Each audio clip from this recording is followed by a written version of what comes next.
August. Hi, Rachel.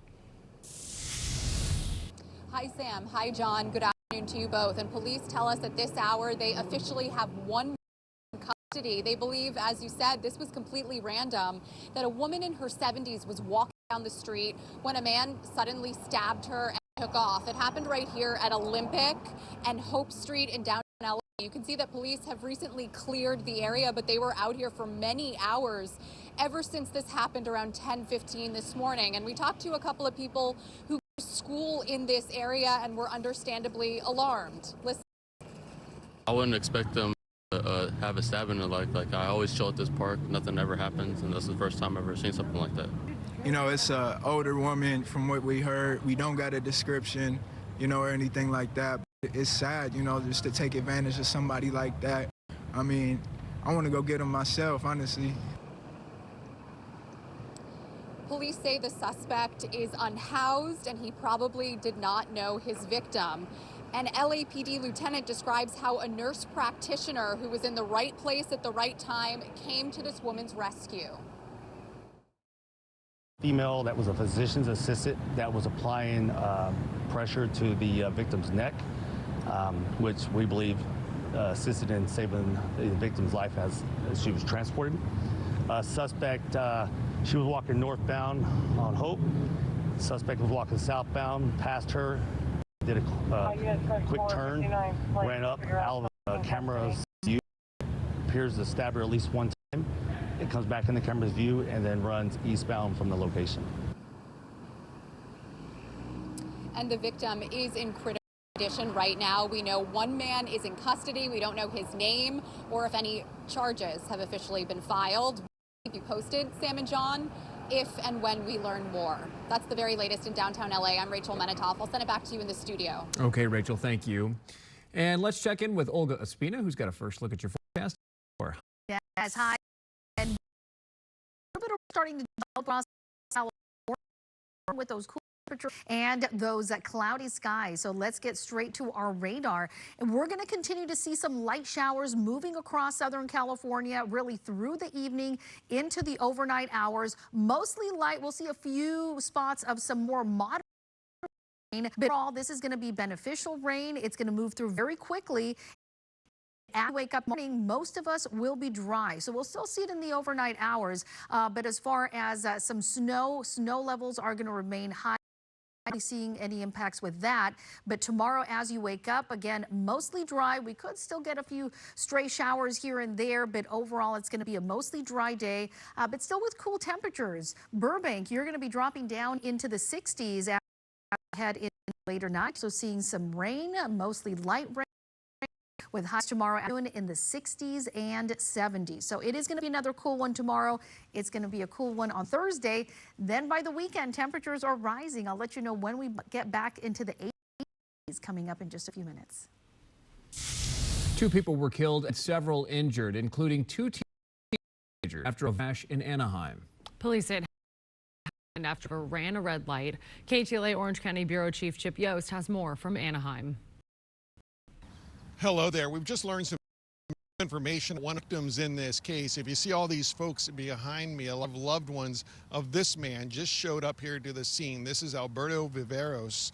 His family members showed up here a little bit ago and identified him as one of the people killed in this crash. According to police, the car Alberto was in was going through the intersection here when another car ran a red light, causing a multi-car collision that ended up costing Alberto his life and also a boy his life. Here is more on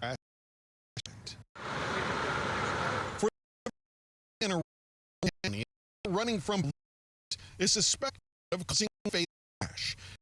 Anaheim police say this car collision at Anaheim Boulevard Avenue was caused by a Infiniti that ran a red light. Police say they first encountered the Infiniti moments earlier, just a couple of blocks away. This morning about 12:45 a.m., one of our officers, a silver Infiniti sedan, driving at a high rate of speed, driving erratically in the area of Harbor Boulevard and Cypress Street, which is about 2 blocks away. When our officers tried to catch up the vehicle, that driver turned off the lights and accelerated away at a high speed. Officers were able to catch up never able to turn on the lights and sirens, so we were never actually engaged in a pursuit. But as our officers tried to catch up, they saw a collision here at this intersection of Anaheim Boulevard and Lincoln Avenue. I came out of my truck, saw the car in the Infinity. After like a few seconds, I heard the loud crash. A passenger in that Infinity was killed, as was the driver of a car that collided at the intersection.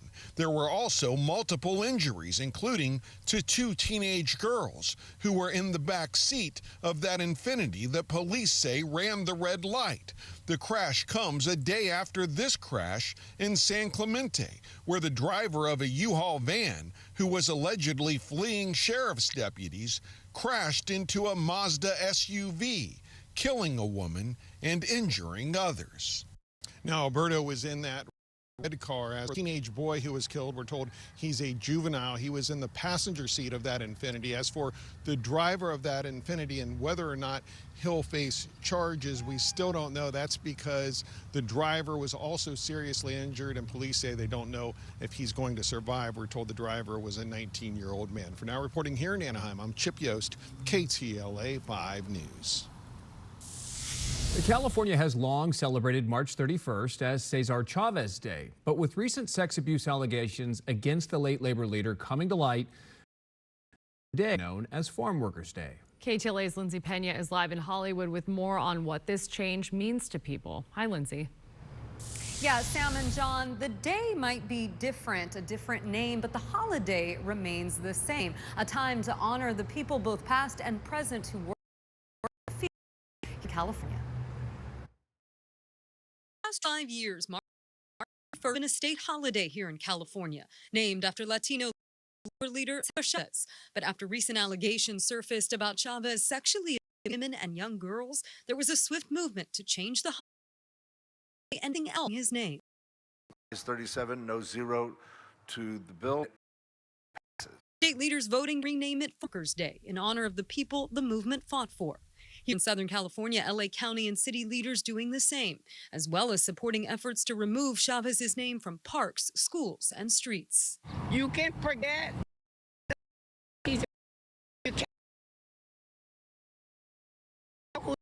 in the campo ranches. The accusations made against Chavez include accounts from fellow UFW founder Dolores Huerta, who says Chavez assaulted her on at least 2 occasions, resulting in pregnancies and children who were raised by other families. Some in LA are calling for Cesar Chavez of Oil Heights for Huerta, or even return to its original name, Brooklyn Avenue. But I think the Brooklyn people are just so motivated to claw back history in their side that it's probably going to be named that again. LA Times columnist Gustavo Arellano has been closely watching the actions taken since the allegations were first made public in a New York Times article earlier this month. The hope is that by taking the name, no longer are we just recognizing one man, but really the people that he was fighting and others were fighting for so long. The conversation now centering on how to about the leader word, especially in educational settings. Do not talk about him. It's ignoring history. It's getting for teachers and professors and other folks to really deal with nuance and also with, care. A man who, as we know now, was, did some horrible things, but also did some good things. How can we reconcile that? Now, other states joined California in naming the holiday. Texas, in particular, chose not to observe it at all this year. That's the latest from Hollywood. Lindsay Pena, KTLA 5 News. I'll send it back to you guys in the studio. Lindsay, thank you. And we have more coming up on the news at 4. We have KTLA's David Lazarus with us live. Hey, Laz. Hey, guys. The National